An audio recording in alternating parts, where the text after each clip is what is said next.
माहिती मागल्या पूर्ण वर्षापासून कितीतरी मोर्चे विधान भवन विधानसभेवर आले आणि मुंबईत पण कितीतरी जे मोर्चे आहेत ते गाजले। लव जिहादला घेऊन मागल्याच वर्षी आश्वासन देण्यात आलं होतं की आपण काहीतरी करू, आपण कारवाई करू आणि कारवाईच्या पुढे जाऊन आपण कानून सुद्धा तयार करू। पण केंद्र सरकारचा निर्देश आहे की प्रत्येक राज्यांनी आपापल्या पद्धतीने त्याच्यावर काम करावं आणि एक कायदा तयार करावा।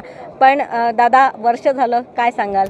एक लक्षात घ्या, अगर तुम्हाला असा कायदा बनवायचा असेल जो मजबूतीने वर्षानुवर्ष टिकेल, जिथे जे जिहादी विचाराचे लोक आहेत त्याच्यातून काही सूट किंवा तोडगा काढता कामा नाही, मग आपल्याला थोडा वेळ द्यायलाच लागेल। कारण का आत्ताच्या तारखेला उत्तर प्रदेश, गुजरात आणि अन्य राज्यांमध्ये जिथे सक्षम लव जिहाद विरोधी धर्मांतर विरोधी कायदा आहे त्याचा आमचा अभ्यास सुरू आहे।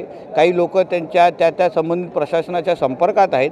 जेव्हा आम्हाला विश्वास बसेल की जो आम्ही कायदा धर्मांतर विरोधी आणणार आहोत तो टिकणारा आहे, मजबूत आहे आणि अन्य राज्यांपेक्षाही अजून इफेक्टिव्ह आहे, तेव्हा लव जिहादचा कायदा राज्यामध्ये येईल। मी आपल्या सगळ्या जनतेला, हिंदू समाजाला विश्वास देतो की लवकरात लवकर ह्या लव जिहादचा कायदा आपल्या राज्यामध्ये येईल। सगळे मान्य करायला तयार आहे की लव जिहाद सारख्या घटना होतात आणि ते लव जिहादच आहे, पण अबू आझमी सारखे नेते म्हणतात की हे काही नसतं, हे भाजपचं स्टंट आहे।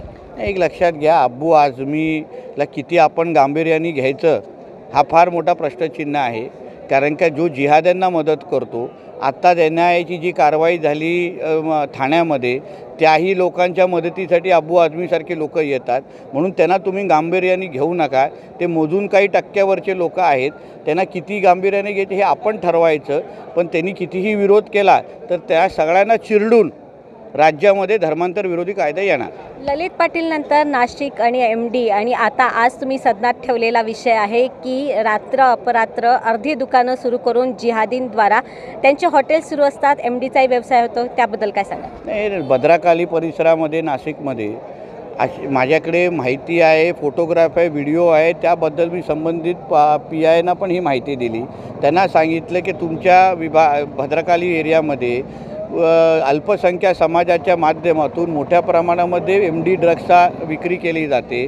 तिथे रात्री बेरात्री 2-2, 3-3 वाजेपर्यंत हॉटेल चालवले जातात। या बाबतीमध्ये तुम्ही कारवाई करा। पण काल रात्रीपर्यंत मी तपासलं की अशी कुठल्याही पद्धतीची कारवाई झालेली नाही। म्हणून मी आज सभागृहामध्ये पॉईंट ऑफ इन्फॉर्मेशनच्या माध्यमातून आमच्या गृहमंत्रालयाकडे ती माहिती पोचवलेली आहे। मला विश्वास आहे लवकरात लवकर ते अवैध धंदे पण बंद होतील आणि त्याचबरोबर त्या संबंधित PIवर कारवाई पण होईल। थँक्यू। हे होते आपल्यासोबत नितेश राणे यांनी सतत हा विषय धरून ठेवला की लव जिहाद आहे आणि त्यावर गंभीर असा टिकणारा कायदा तयार होईल। स्नेहल जोशी, सुदर्शन न्यूज, नागपूर, महाराष्ट्र। जय हिंद।